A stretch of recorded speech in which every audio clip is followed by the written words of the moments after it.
Live from New Delhi, you're watching DD India Live, India's voice to the world. I'm Preeti Gaur. Coming up in the next 30 minutes. Israel says Rafah operation to continue until Hamas destroyed our first hostage return. Hamas warns no ceasefire deal if military operation on Rafah continues.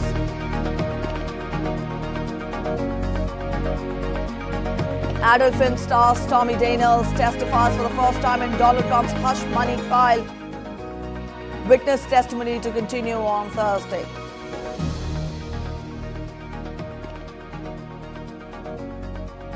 The Olympic torch will enter France on Wednesday when it reaches the southern seaport of Marseille. Torch barriers will carry the flame across Marseille on Thursday.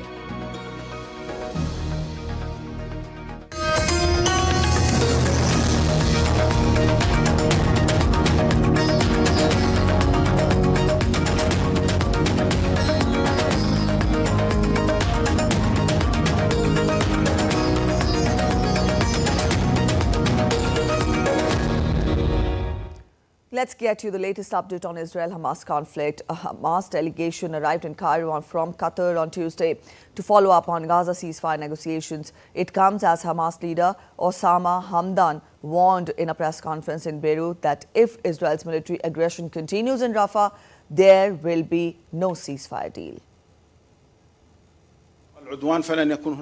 If the aggression continues, there will be no ceasefire because Israelis are the ones attacking and shooting. It is normal for the resistance to respond to this aggression, to respond in defense and to respond in order to defeat the occupation. Israel says it will continue its operation in the southern Gaza city of Rafah until Hamas forces in the area are destroyed or terrorists hands over one of the Israeli hostages it still holds. Earlier, Israeli Defense Minister Yoav Gallant visited Rafah area on Tuesday and met the commanders and soldiers operating there. This operation will continue until we eliminate Hamas in the Rafah area and the entire Gaza Strip, or until the first hostage returns. We are willing to make compromises in order to bring back hostages, but if that option is removed, we will go on and deepen the operation. This will happen all over the Strip, in the south, in the center, and in the north. We know that Hamas only responds to force. Israeli Prime Minister Benjamin Netanyahu said on Tuesday that the ceasefire proposal accepted by Hamas falls far short of Israel's essential demands. Netanyahu said that the military pressure remains necessary in Rafah to return hostages held in Gaza. The Hamas proposal is very far from Israel's necessary requirements. Israel will not allow Hamas to restore its evil rule in the Gaza Strip. Israel will not allow it to restore its military capabilities to continue striving for our destruction. Israel cannot accept a proposal that endangers the security of our citizens and the future of our country. The United States said it has been told that the Kerem Shalom crossing into Gaza will reopen on Wednesday. White House spokesperson Karine Jean-Pierre said on Tuesday that Israel has committed to reopening the Kerem Shalom. Israel has committed to reopening the Kerem Shalom. That's a conversation, as you all know, from the readout that the president had with the Prime Minister of Israel, and we want to make sure that we get that done. We've been told that that's going to happen tomorrow. We are working to move that up. Fuel deliveries through Rafah should also commence tomorrow. That's what we've been told. And we believe Rafah border crossing should also be quickly reopened for the movement of humanitarian assistance. We are insisting that there should be no disruptions of humanitarian assistance flows. U.S. President Joe Biden said that there is no room for anti-Semitism in our world, speaking from a Holocaust memorial event at the Capitol. Previously, Biden emphasized that U.S. student protesters are allowed to exercise their freedom of speech against investment in Israel, but not to speak out against the country's existence. DD India's Caroline Malone reports from Washington on this. US President Joe Biden spoke at a special Holocaust memorial event on Tuesday in Washington, D.C. At that event, he was talking out against anti-Semitism. He reflected on the events in history that led to 6 million Jews dying during the Holocaust and said that people will never forget, he will never forget, and those events must never be repeated, must never happen again. He said, though, there is still some hate in the world, and he said, as an example, we saw that hate displayed during the Hamas attack on October 7th of last year, and he said that the US in particular must continue to move against anti-Semitism. He connected all that to what we're seeing on student campuses, saying there's been illustrations of anti-Semitism, particularly with some of the students calling for the end of the state of Israel, and says there should be no tolerance for that. Now, the White House has released a number of initiatives to move against this type of hate speech, calling for more examples being given to the Department of Education to share with schools and institutions, calling for counter-terrorism policies to be shared by the Department of Homeland Security, and also working with a special envoy against anti-Semitism nationally. It is a difficult time, though, for Biden, as he's about 6 months away now from another election in which he is bidding to be president again. The young voters who are at these schools, the students, are an important demographic for him to gain the support of. They appear, of course, to be not happy, although they're just a small proportion of the wider student and youth population. There's also an older generation who's been watching what's been happening on campuses, seeing the police clear out protesters in some cases, not being happy with violence that's erupted in places such as UCLA in the last week or two. So that will be an important part of how people decide to vote going forward in November's election. Caroline Malone in Washington for DD India. All right, updates on the Russia-Ukraine crisis now. Ukrainian forces attacked an oil storage depot and sparked a large fire, injuring 5 people late on Tuesday on the outskirts of the Russian-held city of Luhansk in eastern Ukraine, the region's Russia-installed leader said. He later reported that 5 employees of the depot were taken to the hospital. All the units from the local division of Russia's emergencies ministry were deployed to put out the fire and keep the nearby buildings safe.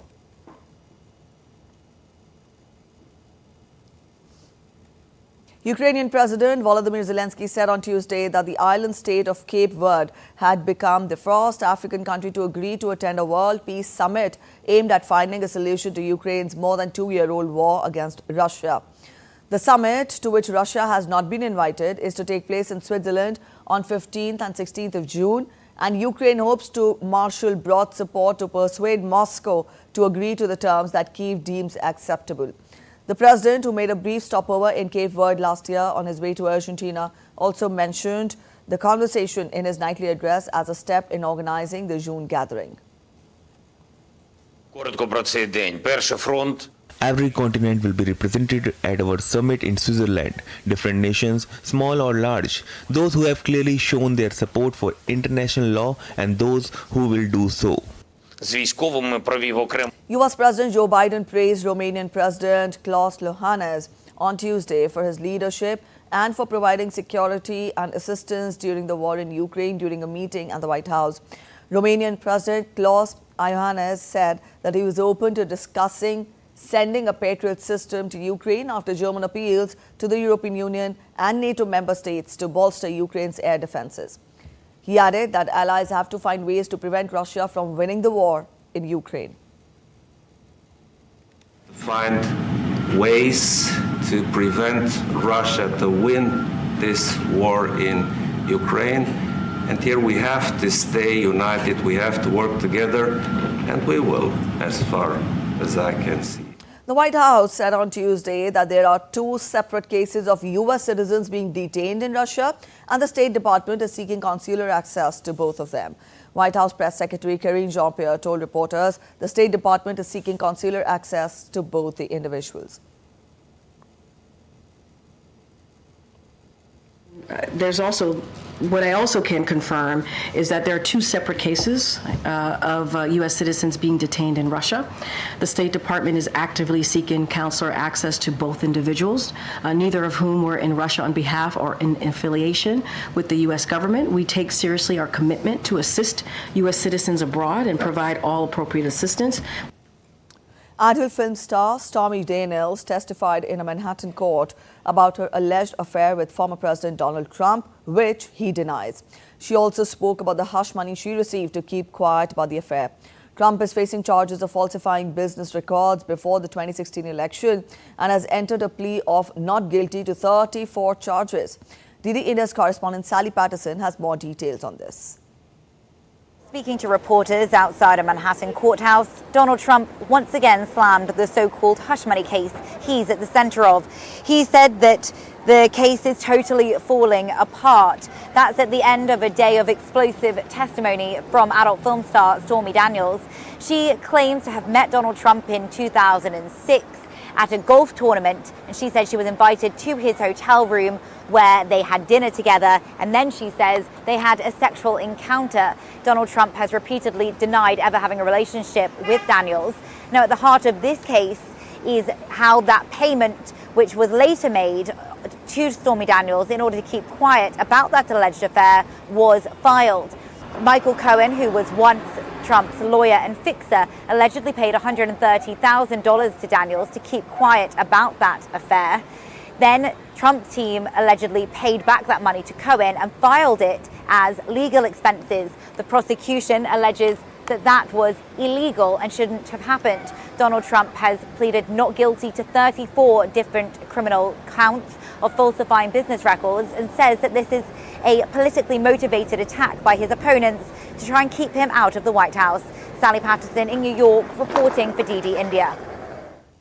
Meanwhile, Trump's classified documents trial has been indefinitely postponed. The trial is underway in Florida on charges of illegally keeping classified documents after leaving office. Previously, he was scheduled to go to trial on May 20th.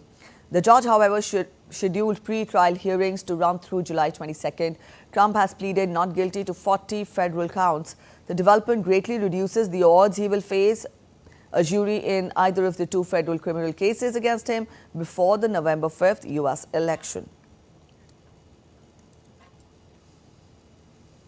After his France tour, Chinese President Xi Jinping started his state visit to Serbia on Tuesday at the invitation of President Alexander Vučić.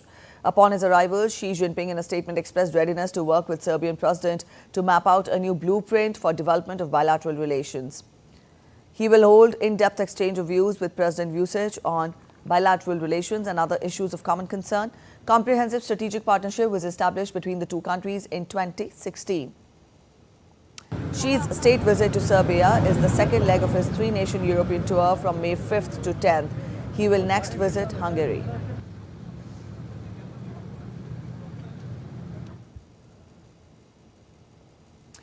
Weather updates now from across the world. Now, southern Brazil has been hit by the worst floods in more than 80 years, with at least 90 dead, over 130 people still missing, and 150,000 homeless.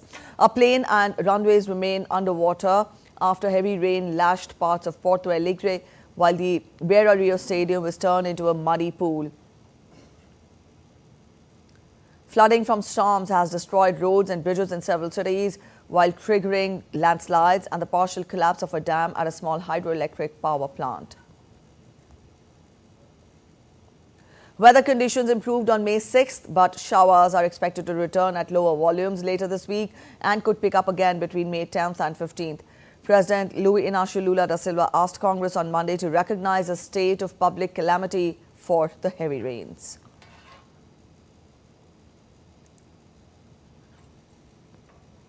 Back home in India's hill state of Uttarakhand, forest fire continues to rage.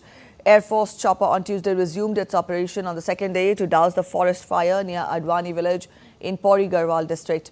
The operation was delayed due to thick smoke which engulfed the Srinagar town.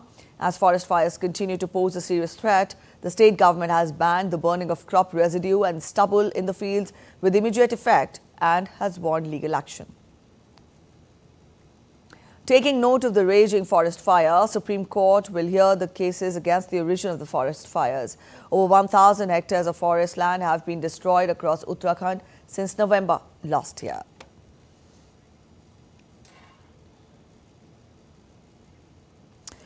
A quick look at other stories making it to the headlines from across the world now. Travelers were stuck in huge queues for at least 45 minutes after a border force outage hit UK airports, including Edinburgh, with the Home Office confirming problems with e-gates, prompting chaos for travelers up and down the country. Britain's leading airports in northern England said that they were aware of a nationwide problem and that their staff were working with border force officials to help resolve the crisis. A Rio museum that was engulfed by fire has received a massive donation of fossils for rebuilding its collection for the public. Now, a donation of over 11,000 Brazil fossils is helping to bring the museum back to life. Among the donated pieces are dinosaur skeletons that experts say provide unique insight into paleontology in South America. John Krasinski says he made his new film If for his children. The live-action and animated fantasy comedy is written and directed by Krasinski, who also plays the main character's father and voices the character Marshmallow in the movie. The imaginary friend fantasy film If starts its global cinematic rollout on 8th of May.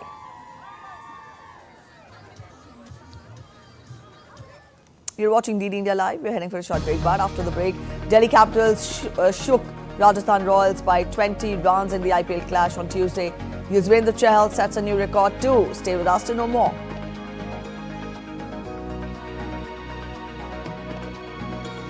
Drone and fireworks display celebrated the imminent arrival of the Olympic flame at Marseille's old port.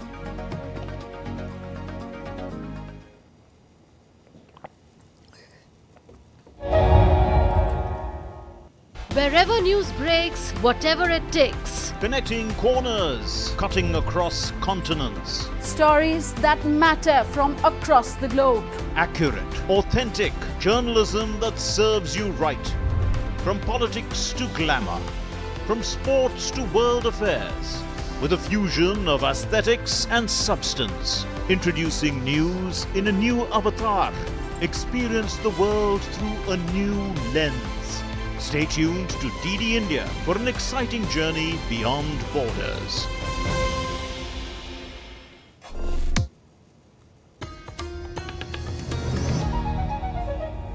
Welcome back after the break. We are watching DD India Live. Let's get to the latest on the world's largest democratic election in India.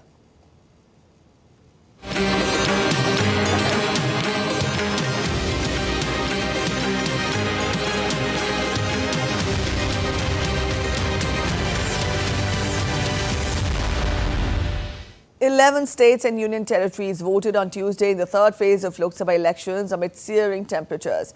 May 7th witnessed peaceful polling and the voter turnout was recorded at 64.4%. A provisional voter turnout of around 61.5% has been recorded, with the highest polling witnessed in Assam, despite overcast skies and light rainfall in most areas. With this, polling is over in 20 states and union territories, covering 283 Lok Sabha seats. Campaigning for the fourth phase of Lok Sabha elections, scheduled for May 13th, gains momentum as political leaders are holding rallies and roadshows across the nation. In order to garner support of the voters in the favour of the party candidates, Prime Minister Narendra Modi will visit Telangana and Andhra Pradesh. He will hold rallies in Telangana's Karimnagar and Warangal. Prime Minister will offer prayers at Sri Raja Rajeswara Swami Temple in Telangana. Later in the day, Prime Minister will hold rallies in Andhra Pradesh's Rajampet and Vijayawada.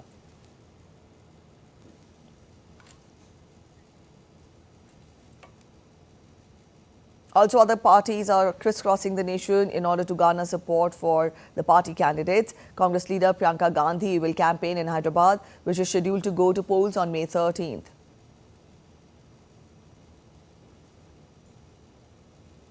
To seek votes in the party's favour, Samajwadi Party Supreme Akhilesh Yadav will hold a public meeting in Uttar Pradesh's Farrukhabad.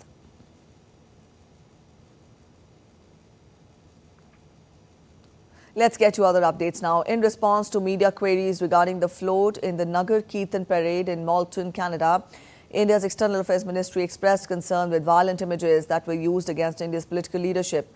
Similarly, a float depicting the assassination of former Indian Prime Minister was also used in a procession last year.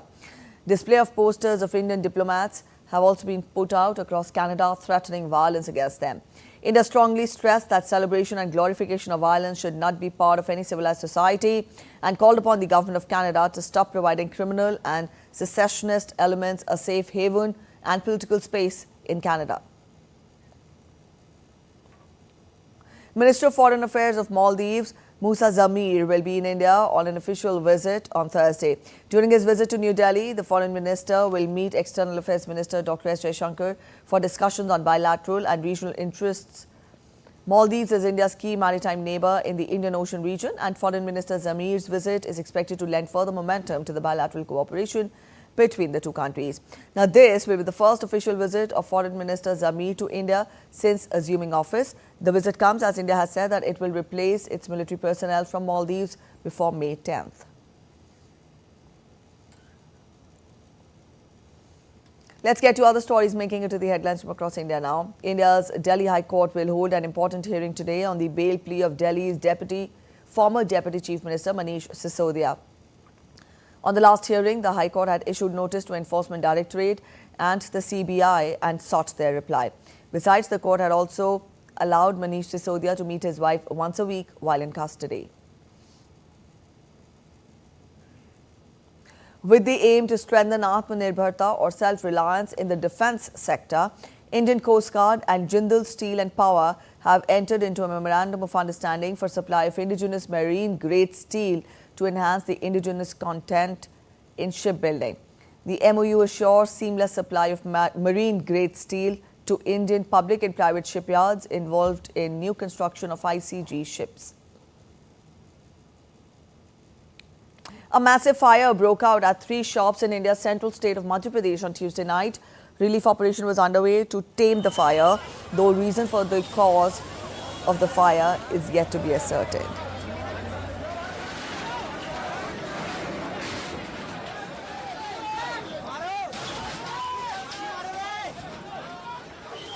A 30-year-old amputee from Chennai who lost both of his hands broke down barriers and became the first person in Tamil Nadu to obtain a driving license.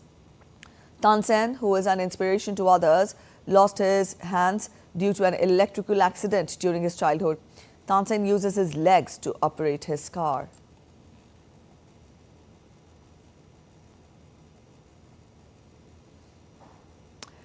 Updates from the world of business now. The S&P 500 and Dow Jones Industrial Average both clung onto gains to close higher on Tuesday. The advances pushed the S&P 500 to a 4th straight higher close and its best winning run since March.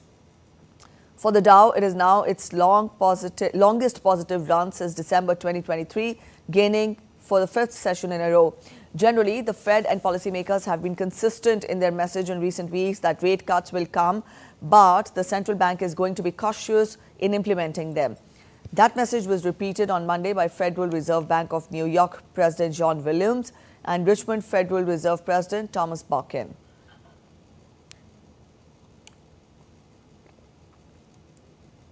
On to sports now. In IPL, Delhi Capitals defeated Rajasthan Royals by 20 runs in the clash on Tuesday. Captain Sanju Samson kept Rajasthan's 222-run chase going after the loss of Riyan Parag, Jose Butler and Yashasvi Jaiswal. Earlier, Yuzvendra Chahal became the first Indian to take 350 T20 wickets after scalping Delhi captain Rishabh Pant. There was also a first for Delhi Capitals opener Jake Fraser McGurk as he became the first player in IPL to score 3 half-centuries in less than 20 balls. Also, Sunrisers Hyderabad will take on Lucknow Super Giants in New Delhi today. The Olympic flame is set to arrive in the French port of Marseille on Wednesday in front of a crowd of up to 150,000 people.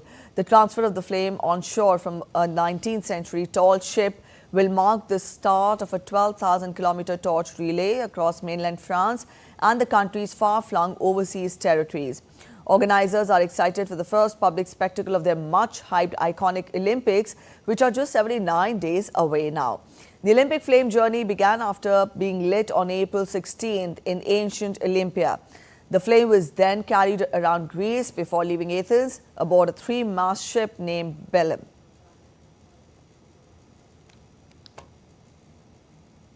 More than 800 drones formed different shapes over the Mediterranean city's viewport to celebrate the upcoming arrival of the Olympic flame at Marseille's Old Port in southern France, where the Olympic torch is set to land on Wednesday.